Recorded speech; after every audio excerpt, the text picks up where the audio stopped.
What if France's Yellow Vest movement was only the start of it? From the Middle East to South America, witness the sudden eruption of social media-backed leaderless protest movements against politicians from across the spectrum. This new age of transparency we live in, laying bare growing inequality that's simply not being addressed in Lebanon, Chile, Ecuador. The spark every time seems to be some sort of new fee or levy. Take Chile, where the anger quickly became about much more than a metro fare hike. The deadly violence that ensued, prompting the government to put tanks in the street for the first time since the Pinochet dictatorship went away in 1990. What response from policymakers? What cautionary tale for neighboring Argentina as it gears up for elections this weekend? In the past months, the streets overthrown longtime strongmen in Sudan and Algeria. Tunisia has elected an anti-system political novice as its president. If it's the end of politics as we know it, then what is next? And why is this all happening now? Today in the France 24 debate, we're asking about this sudden wave of protests we're witnessing. With us, Lebanese activist Noor Kilzi of, let's see if I pronounce this correctly, Mujtamein? Almost, yes. Very which good. translates as? Expats United, with the people who are in Lebanon. Okay. Also, thanks you for being with us as well. Alexis Garretti, head of macroeconomic research at credit insurance company Euler Hermes. Exact. Welcome Correct. to the show. Thank you. Ignacio Flores is Latin American coordinator at the Paris School of Economics World Inequality Lab. Thanks for joining us. Thank you. And France 24's very own Catalina Marchant d'Abreu. Thanks for being with us as well. The France 24 debate on Facebook and Twitter, #F24debate. Let's start with your native Chile and the latest there, the death toll climbing to 15, 2,600 arrests and counting as the protests go well beyond the capital, Santiago, 10 other cities affected, and a president who, after earlier saying he was at war, declaring a state of emergency, now changing tack. Hoy estamos trabajando. We are working on a set of measures to potentially improve pensions, lower the price of medicines, and improve the quality of healthcare. There are so many other areas we are also working on, such as how we can generate more and better jobs, improve wages, and regulate the prices of basic services, such as electricity. Catalina, how are those words being received by those who've been in the streets? Well, by those in the streets, most people are saying, it's not just the 30 metro fare rise. It's not just 30 pesos, it's 30 years. So people we are seeing this unprecedented violence because people are not just tired they want change in many areas of the country. As you said, we want change. They want change in pension reform. They want public health reform. They want better education. So it's an overall, this is not everything is negative. People are saying that this is positive change for the country, that we can make something from these protests. Make something from these protests. Right now it's conservatives that are in power. Before it was the center left. Everyone's had a turn. So is the blame just with Piñera, or is it with all politicians? It's definitely with all politicians. As I said, they're saying it's not just the 30 pesos, it's 30 years. So obviously in Chile, there's always this power struggle between the left and the right. And there was always this sleeping giant between what is the Pinochet era, Salvador Allende. So there's a lot of a power struggle that people are saying it's not politicians, it's not the economics, but we just want change. We want the politicians to address what is it that we want to make our life better, because at this point, the cost of living in Chile is the highest in South America. Public education, prices of medicine, it's the highest, everything. So in general, people just want change. It's not against his government in general, but against what is that they've come at this point in the country. Right, a spontaneous protest movement, a leader who makes promises of reform. That'll sound familiar to Noor Kilzi. Over in Lebanon, they were back in the streets this Tuesday despite the promises made by the prime minister the day before. The banking sector and the central bank will help reduce our deficit by $3.4 billion, including through new taxes. We will also cut the salaries of current and former presidents, ministers and MPs by half. We are used to Hariri's promises. Before the elections, he promised 900,000 jobs. They all promised reforms and to fight corruption. And here we are a year and a half later. What a lie. They claim to change, and they are the ones who are corrupt themselves. They are trying to fool us. They think we're a bunch of sheep. Enough's enough. Let them leave us alone. We need a new life. There is no worse than the current situation we're living here. There is no way to have a situation that is worse than the situation we're living now. No way. We're already in a political vacuum. We're already in a state where no one can handle any decision. And it's like Chile, where it would be wrong to just say it's Beirut. It's the whole country. The whole country, exactly. What's going on? What's going on is very simple. I'm going to start by a comparison for the yellow vest, because I live in France and I have been witnessing the social demands. The capital difference between the yellow vest, the happening in France, it's the fact that yellow vests are demonstrating in a state, in an actual state, and they have demand. People in Lebanon today are demonstrating because there is no state, and they are the basic. The need, the sole demand is to have an actual state. We don't have in Lebanon a state with its institutions. What we have is a coalition of leaders of the civil war who are governing. It's just a consensus of 4, 5, 6 people who has been sadly, because politely, but insulted on the streets. And it's not personally, but it's against their presence, because they are not letting the establishment of a real state. So they are merchandising basic rights. People in Lebanon have to pay very high for education, just like Chile, for hospitalization, for access to water, access to electricity.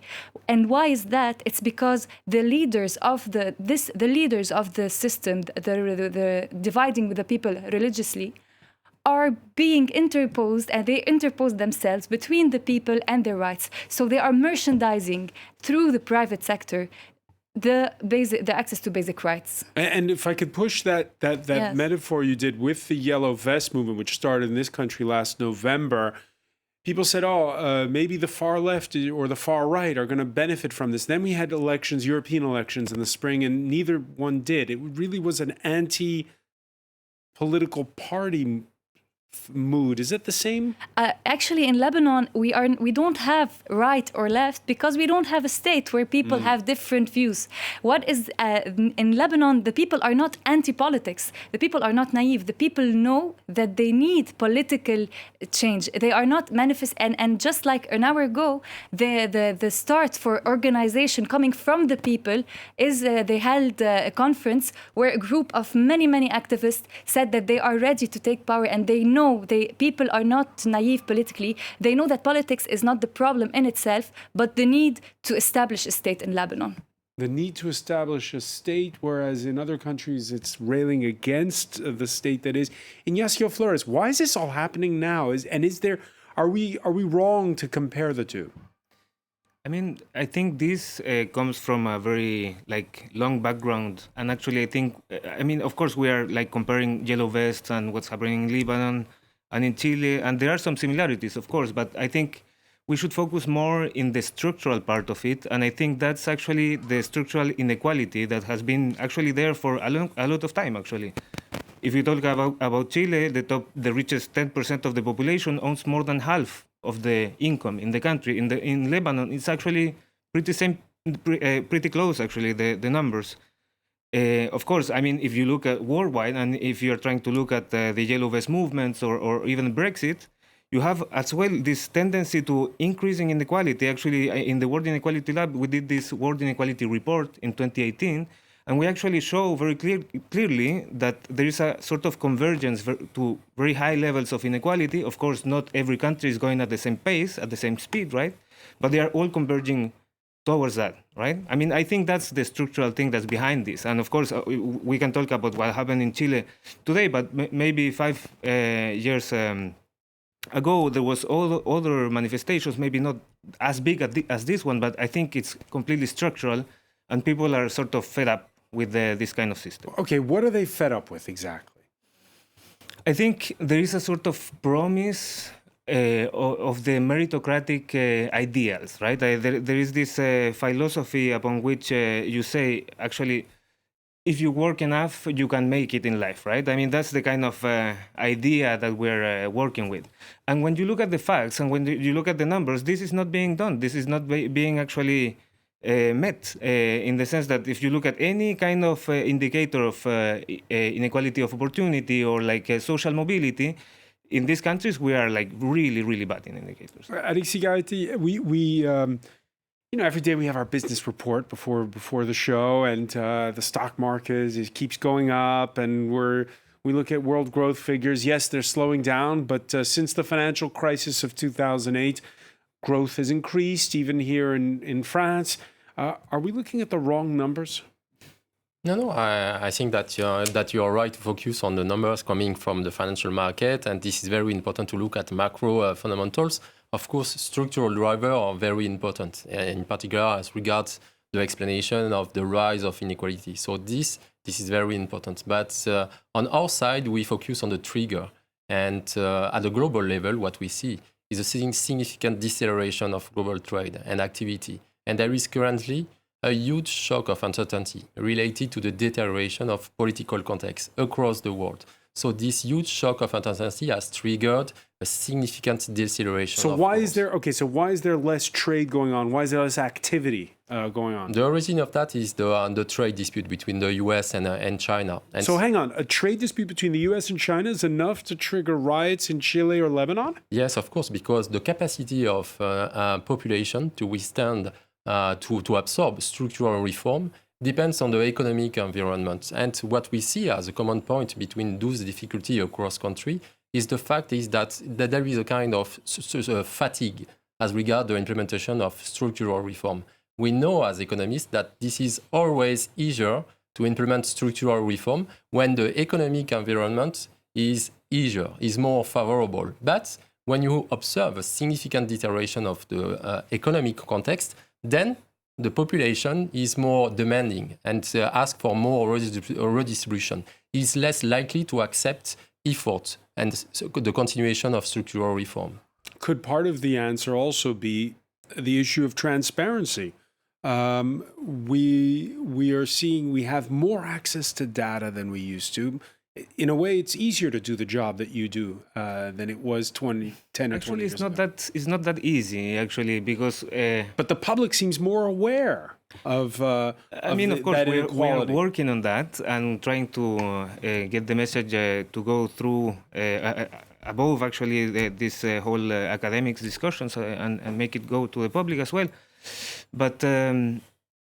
yeah, I think we were talking about, for instance, GDP. GDP is still growing, right? You were saying France has a positive GDP growth, Chile as well. But actually, the main question is how is that GDP distributed? And that's a very difficult question to answer, actually, because, for instance, if you are trying to build data on distributions, you generally have to focus on surveys. And this capture, for instance, in Chile, only half of GDP. So what's happening with the rest of it? That's a very interesting question. And if you, for instance, we don't have the help of public institutions to actually access to the good data, we cannot actually, we are providing very lower estimates, actually, like really lower bounds. Conservative estimates, exactly. Right. So you teach at the Paris School of Economics, where Thomas Piketty is. Thomas Piketty, whose new book, Capital and Ideology, takes a snapshot of that income inequality. In Europe, the richest 10% own 34% of the wealth. And note, Noor Kilzi, that the biggest disparity is the Middle East. 64% on that graph there. What's your reaction? My reaction is because I am a jurist, so the explanation it comes from the observation of these inequalities. As you know, from a jurist point of view, from a legal point of view. Legal, exactly. Thank you. Jean-Jacques Rousseau, when he wrote the social contract, he said that there are three steps. One, the état de nature, when everything is good, the transitional phase where everything is bad because there are inequality if we leave people all by themselves.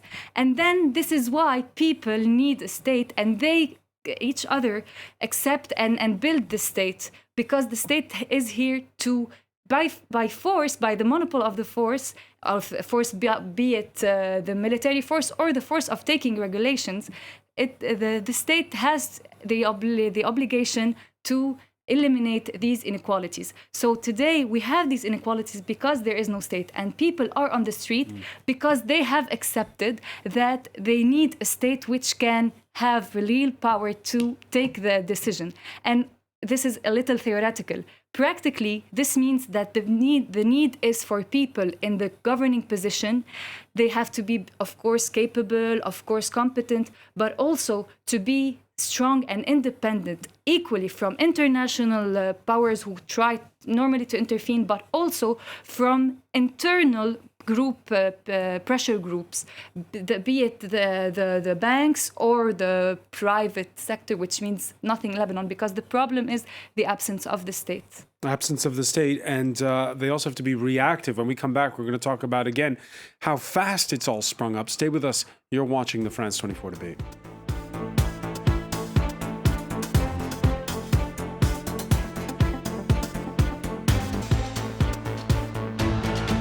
Welcome back, or welcome if you're just joining us. It's the France 24 debate. We're looking at the sudden sparking of leaderless movements in South America and the Middle East, movements reminiscent, you might say, of the Yellow Vests here in France to some degree. We're talking about with Lebanese activist Noor Kilzi, who is with us. You organized a rally last Sunday here in Paris. Exactly. All right. With us as well is Alexis Garretti, head of macroeconomic research at credit insurance company Euler Hermes.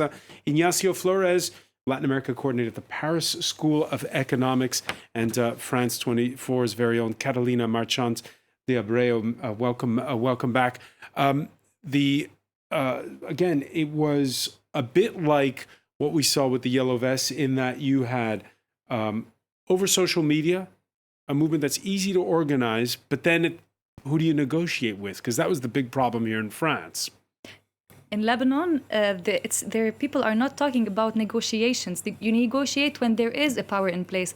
In Lebanon, I think it's very specific and very, very new, because there is no state. So people are now organizing the alternative right from the street. It's not a random activist. It's really the people are demanding, are concentrating around figures who have participated in the system and tried to change it from inside, but felt that it couldn't be changed, so they went outside, and now they have the legitimate population next to them. So, Alexis Garretti, it's very difficult, right? Because we saw, for instance, in Algeria, a protest movement that's leaderless, that's able to force out a longtime strongman, but nobody wants to be called the leader, or as soon as they are, they're discredited. And so you have this kind of stalemate that's ensued. We saw in France, nobody wanted to be called the leader of the Yellow Vests. Those who tried to run in the European elections as a Yellow Vest leader got trounced for it. So what do you do? Because normally you have a social movement, then you sit down, you have a negotiation, right? Yeah, but what we see is the result of the inefficacy of economic policy over the long term in answering to the rise of inequality. And again, there is a fatigue, and the people see that there is no progress in terms of reduction of inequalities. And what we see on our side is a kind of rise of illiberal order. What we see is determination, like President Putin said, that's the end of the liberal order, meaning that there was no correct answer given to the rise of inequality. And so that's why there is this sentiment in the population that the political class, for now, has not found the correct answer to that issue. Because what we're seeing in Chile is a mix, right? We have, on the one hand, the trade unions, for instance, calling for a strike at the big copper mine there, but also looting and rioting, and again, this mix of protest movements that are organized and protest movements that aren't. Well, let's go back to, because I think this is a phenomenon that has been going on in Latin America that started in 2013. Let's remember the social movement of Brazil when the bus rate rised. That was the biggest protest in Brazil in more than 2 decades, and that was all organized through social media. So I think nowadays lots of organization does happen through Facebook, through Instagram, through social media.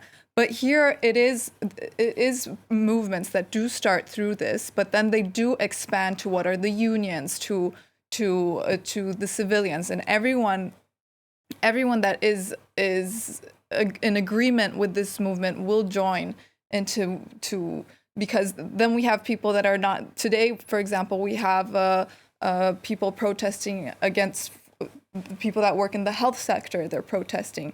And then we had the copper mines. So at the end of the day, it is a general strike of the people who are fed up with the cost of living. So it is an overall strike of cost of living in the country. Because if the goal, Ignacio Flores, is to reduce inequality, as we said in part 1 of our discussion, right? Is social media part of the answer or part of the problem here?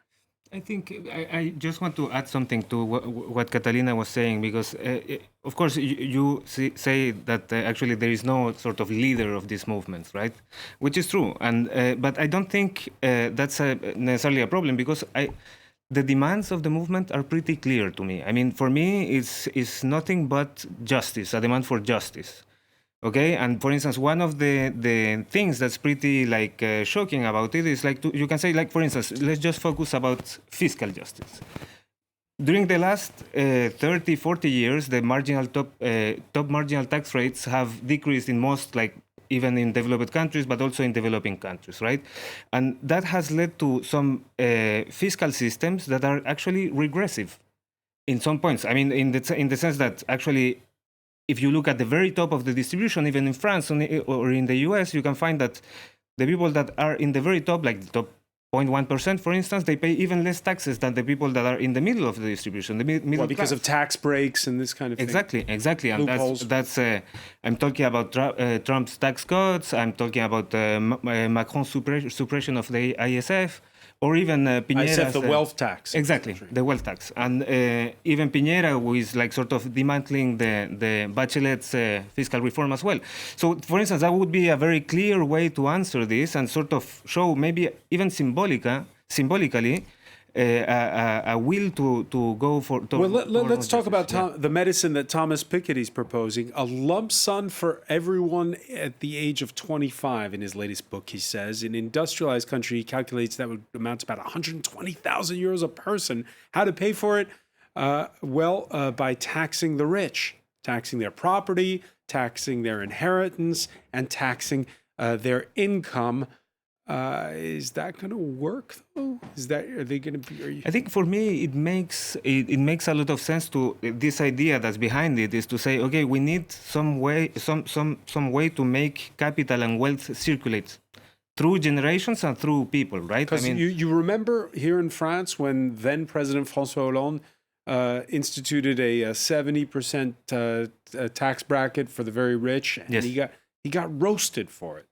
Yeah, I mean, there was some media coverage on that, and of course, different strategies and stuff. But I would say that it's interesting what Thomas is proposing, because actually it's a way to have a sort of structured way of answering to all of these questions. It's not only about one tax; it's about the whole thing, right? I mean, there is a series of proposals, and I don't think it's quite shocking actually to say, okay, I mean, a lot of people have a free inheritance.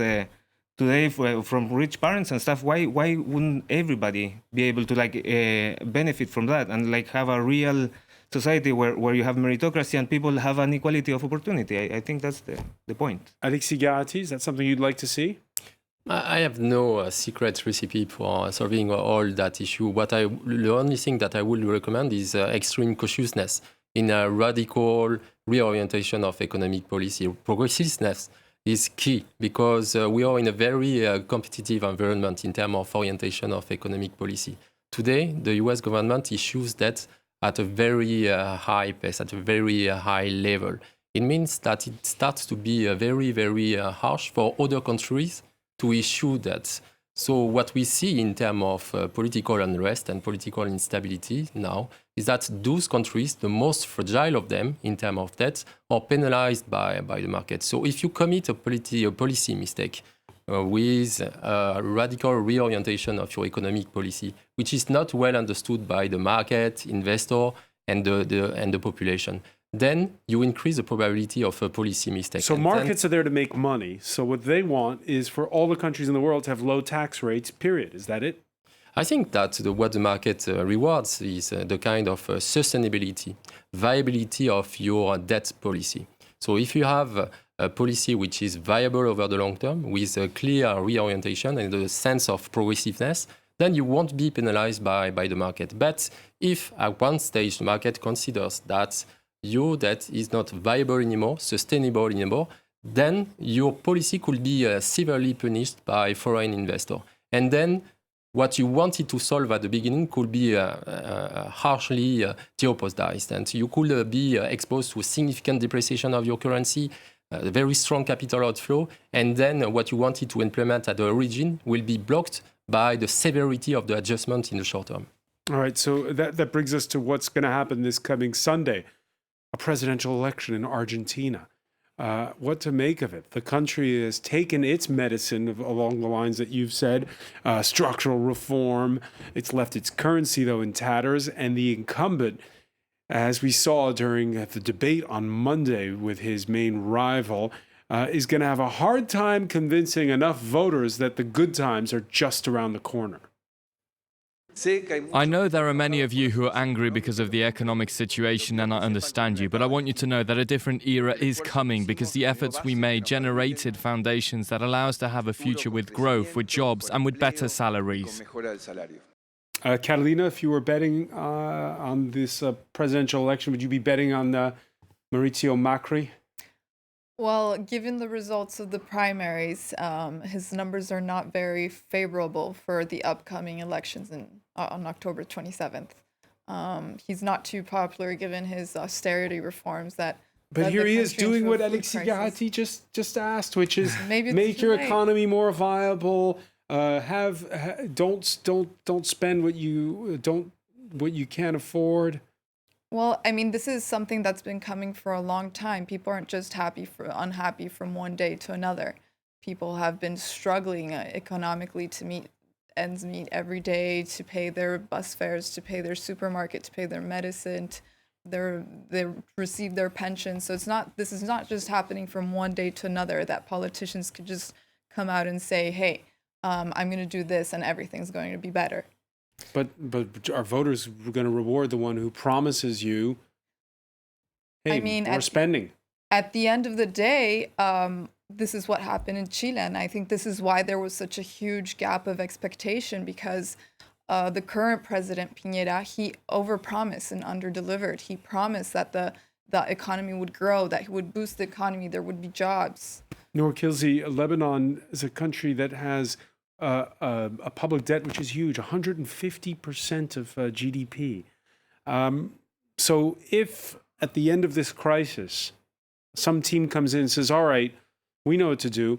We're going to have to tighten our belts, less welfare spending. We're going to have to get our public accounts in order. How will that go down? Well, technically, I think the actual problem in Lebanon, it's true. The public debt is enormous, but people don't care about it now. And I think, and to rejoin what Alexia just said, it's true that it's structural reforms,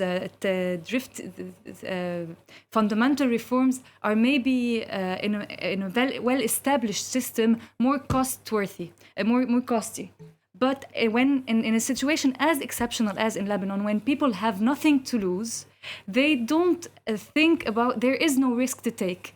So, and it's true that the people who are going to come to power, it's not a gift. They are not happy about it, but they are people taking a risk and a responsibility. And this is all what politics is about. It's about to take responsibility, to take the measures. And it's not, they're not going to say, it's not the austerity right now. Right now, what is essential is, like to rejoin what Ignacio said, the tax reformation, the distribution, because these inequalities have at their basis the absence of justice in our taxing systems. Ignacio Flores, what's your view when you look at the conversation around the U.S. Presidential election that's coming up?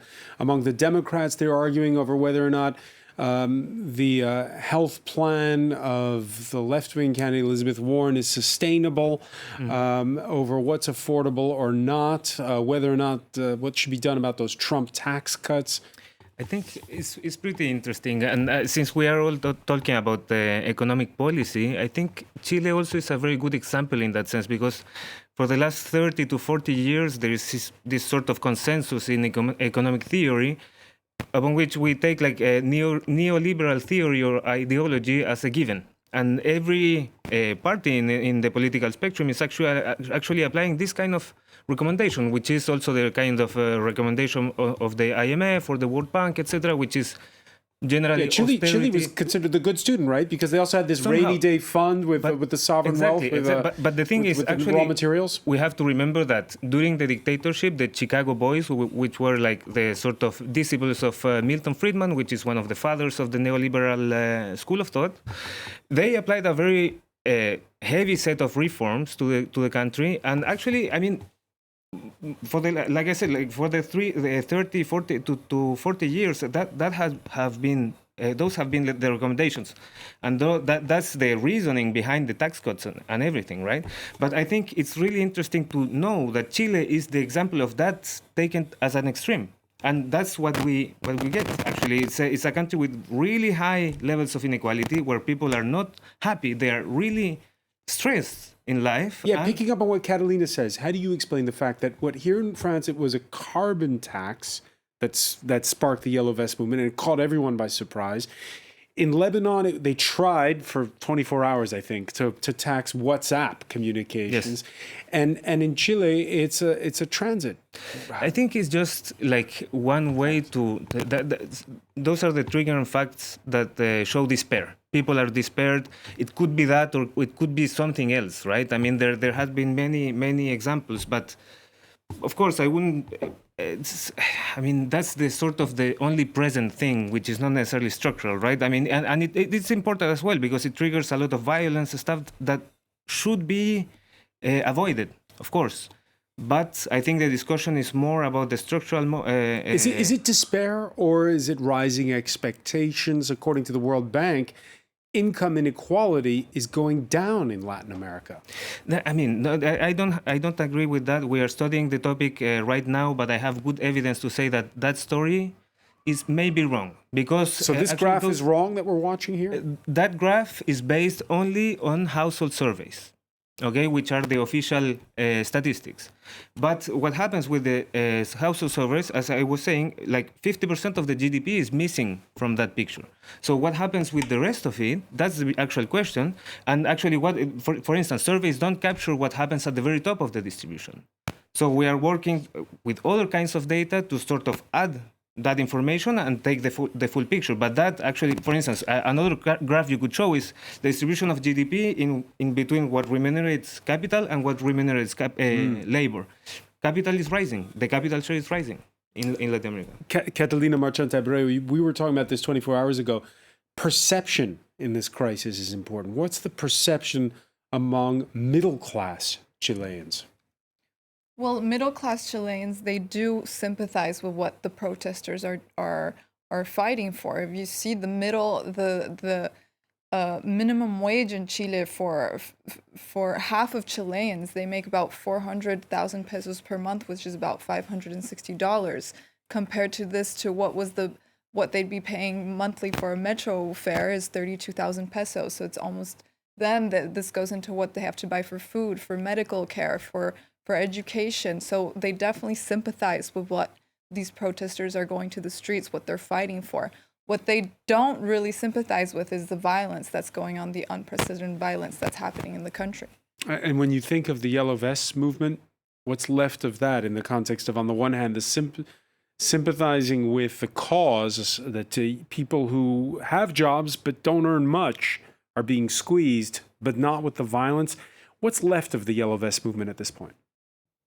I think that there are very interesting messages related to that story of the Gilets jaunes. First is, I would call that actually, like this is the theme of this discussion, a global phenomenon, because what I do see is a strong opposition between the large cities benefiting from the globalization and the rest of the country being lost and not benefiting from the globalization. So for me, Gilets jaunes and the Brexit story is very similar, because we see this opposition between London, who was in favor of staying inside the EU, and the rest of the country. And this is the same with the Gilets jaunes. This is the rest of the country, not Paris, which was very angry. And so there is this strong opposition between large capitals, large cities, benefiting from globalization, and the rest of the country. So this is a very important phenomenon. And the second aspect is what you call the perception of things. And what we do see in our analysis is that we see an accentuation of the polarization of political situation in a large number of countries. And this polarization is fostered by the way algorithm of social media are organizing the information. And those algorithms are fostering the radical position. And so because people access more and more information by consulting social media, they are also exposed to more radical perception of the economic and political environment. Yeah, that radical take on things is what keeps eyeballs in front of your smartphones and your screens. I want to thank you, Alexis Garati. I want to thank Noor Kilsey for being with us, Ignacio Flores, Catalina Marchant Abreu. Stay with us, though. Speaking of how social media impacts all of this, it's time for Media Watch.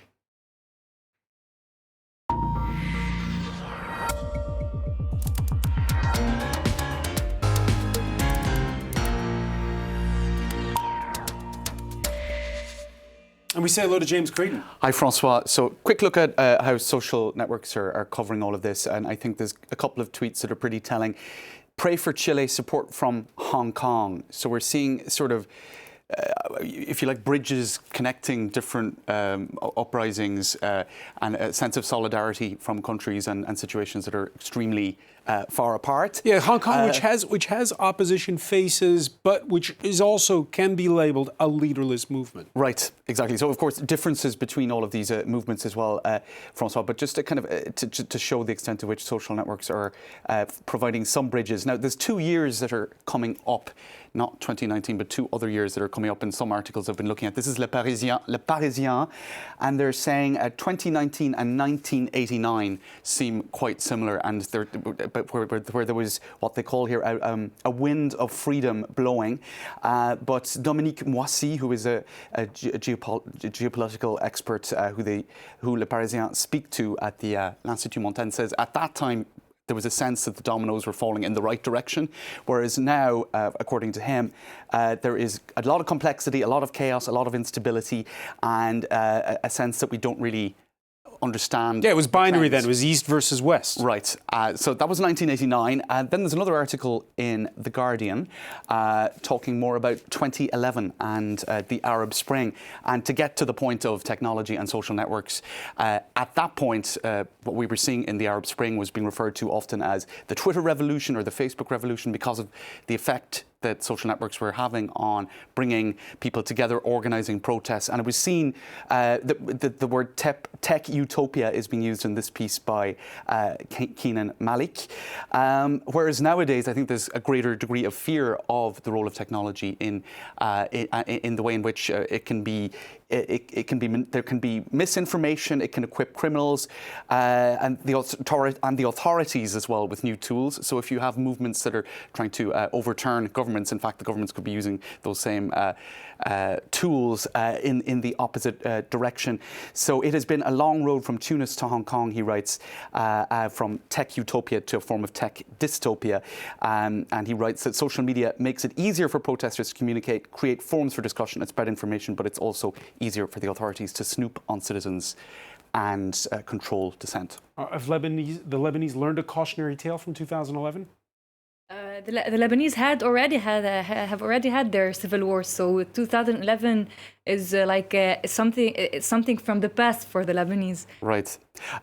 Speaking of what's happening in Lebanon, there was one cartoon that has been going around social media. Obviously, there's an extreme wealth of content online from all of these different protests. But to speak about the the straw that breaks the camel's back, or as they say in French, the la goutte qui fait déborder le vase, that last drop.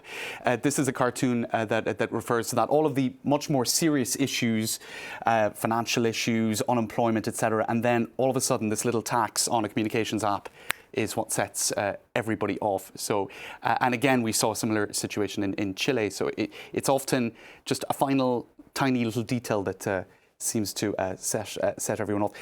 To move to Chile briefly, and a couple of reactions that have been coming out of France today. This is Jean-Yves Le Drian, who retweeted the foreign minister. The foreign minister retweeted this, so it's not a direct, which is basically whether or not France should suspend its participation in the climate summit, which is due to take place in Santiago de Chile in December. And of course, France having had a leading role in climate policy. So there are some reactions to that. This is Yannick Jadot as well. The head of the Greens? The head of the Greens, and he is using the hashtag #StandWithChile, as many others are. Too many dead already. The army is taking over the streets to repress citizens. Fighting for the climate means fighting for a project of peace and social justice. How can the climate summit be held in Chile? So that's some of the reactions coming out. You agree with that, Ignacio Flores? Sorry, what? Do you agree that they should suspend? I don't know. I want to be positive about it and say that there is still room for the government to have a proper response to this problem. So it's try time to solve something. I hope. It's time between now and I think December. it's very difficult, but many thanks. I want to thank our François. panel once again. Thank you, James Creedon, and thank you for being with us here in the France 24 debate.